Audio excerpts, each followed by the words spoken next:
Tonight on Hip on the Spot News. The Marianas Islands map gets more solid ground. Petrovic goes back to school. Again. There are talks of a special camera route editor. And we get our hands on the USS Forrestal carrier. This and more on How I Play. Hello virtual pilots, I am Andre Celesti and tonight we are going to talk about the latest news in DCS World. And we start with the USS Forrestal, commissioned in 1955 and named after the first Secretary of Defense, James Forrestal. She was the lead ship of her class. Forrestal was the first American aircraft carrier to be constructed with an angled flight deck, steam catapult, and an optical landing system. Compared to the Midway class, the Forrestals were 100 feet longer and 20 feet wider abeam, give or take, resulting in a far more stable and comfortable aircraft platform, even in very rough weather. When commissioned, the Forrestal class ships had the roomiest hangar decks and the largest flight decks of any carrier ever built. Because of their immense size, they were built to a new, deep-hulled design that incorporated the armored flight deck. The deeper Forrestal hull allowed the ships more freeboard and better seakeeping. At the same time, being the first example of supercarriers, a few design flaws are expected. Their elevators in particular were badly arranged for aircraft handling. The portside elevator, a relic of the original axial deck design, was especially poorly sited, as it was located at the fore end of the angled deck in the landing and launch pad of aircrafts. The subsequent Kitty Hawk class moved the portside elevator to the aft end and reversed the position of the island and the second starboard elevator, vastly improving aircraft handling. The original design of the Forrestal class ships would have had a very small, retractable island. This design had numerous problems. The mechanism to raise and lower the island was never perfected before the angled deck was added to the design, and smoke fouling of the deck was expected to be a severe problem due to the lack of adequate venting. The redesign to an angled deck allowed a very large island, much larger than on previous carriers, giving unprecedented flexibility and control in air operations. The Forrestal served for nearly 4 decades in the Atlantic, Mediterranean and Pacific, participating in the Suez Crisis, Lebanon Crisis, and Operation Strike Back in the North Sea. It also performed on duty in Vietnam waters, Operation Desert Shield, Desert Storm, and major exercises along the way. The carrier has a long history of events, with multiple incidents, fires on board, daring operations and tests that set incredible records, like the 1963 full-stop landing with a C-130 Hercules aboard the ship.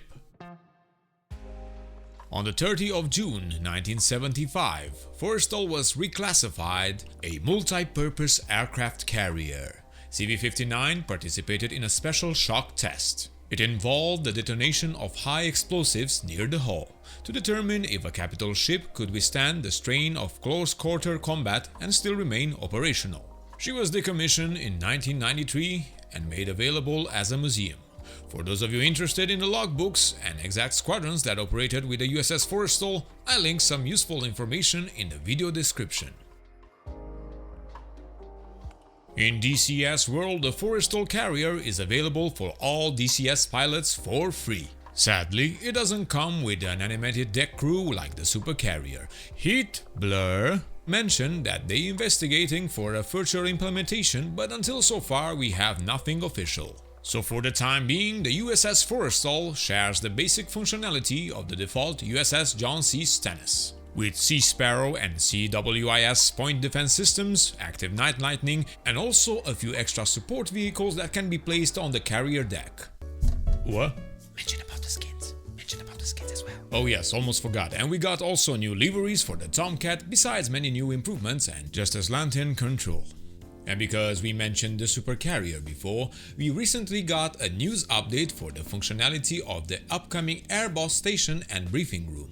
It seems that both features will provide interactivity that requires changes to the view core subsystems.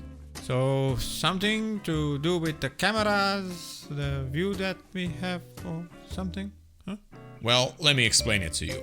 In order to smoothly transition between the airboat station, briefing room and LSO station, ED created a special camera route editor with an advanced view system that allows custom bookmarks to be created on the carrier deck and other locations. So we will be able to create spectacular scenes in the sim. Well, music to my ears. Thanks, ED. And to raise our spirits even higher, with the release of the new carrier from HEATBLUR, ED brought more content to the Marianas Islands. Yes, the Marianas received a large update that includes new islands to the north of Saipan, largely uninhabited, as most of them are volcanic. We got around 9 new places to fly and bomb at our discretion. But wait, there is more. The update also includes breaking waves against shorelines, an improved seabed elevation map, a pair of new unique buildings, and a non-paved airfield on one of the new islands. This is all in addition to numerous terrain and road network fixes. And for those of you not knowing, we got also World War II units that include the 105mm M2A1 towed field howitzer, the LEFN field howitzer, the PAC-40 anti-tank gun, and the 124 Vespe self-propelled gun. And 2 new campaigns that we talked about before here on the channel, both for the MiG-21, the Constant Peg campaign by Bunyap, and Battle of Krasnodar by Sorel Ro. I hope I pronounced it correct. If no, you have my humble apologies. Besides the map draw tool functionality in the editor, we also got a sun and moon visualizer, a great feature that cuts back the time spent making sure we got the required time of day in our missions.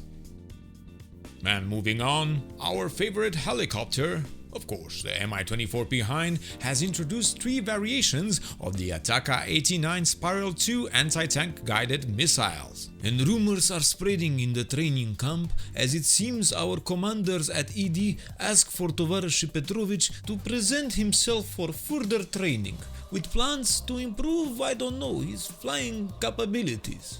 Have you guys seen him since he got called? I really worry for him. I hope he is alright. Well, from what I heard, he will come back in the next patch, after taking lessons in better turn coordination, smoothing of certain flight transitions, vertical takeoff and landings, and ATGM hover attack maneuvers.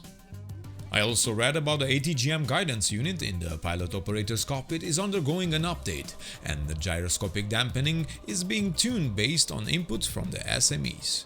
The damage model is also being further improved at your recommendations. Хорошо. And in the end, the DCS World Halloween sale is still running until the 3rd of November on the DCS store. And for Steam users, DCS will be participating in the Steam Halloween sale, with 50% off most of the modules, others with a 30% and 50% discounts. And here I would like to take a short moment to show you a picture posted by Razbam showing off the cockpit of their in-progress F-15E. There you go. Good? Huh. Okay. Yeah, I think that's it. And that's it. Thank you all for watching. Sadly, we didn't get access to the Apache this week. Most likely we need to wait until December and hope we get it then. We got some requests to come back and cover a bit of Microsoft Flight Simulator content. Would love to do that as well, so stay tuned. Remember to give us a like if you find our video informative and subscribe for more news on your favorite simulators and games. I am Andres Celesti, reminding you to fly safe, and I'll see you next time.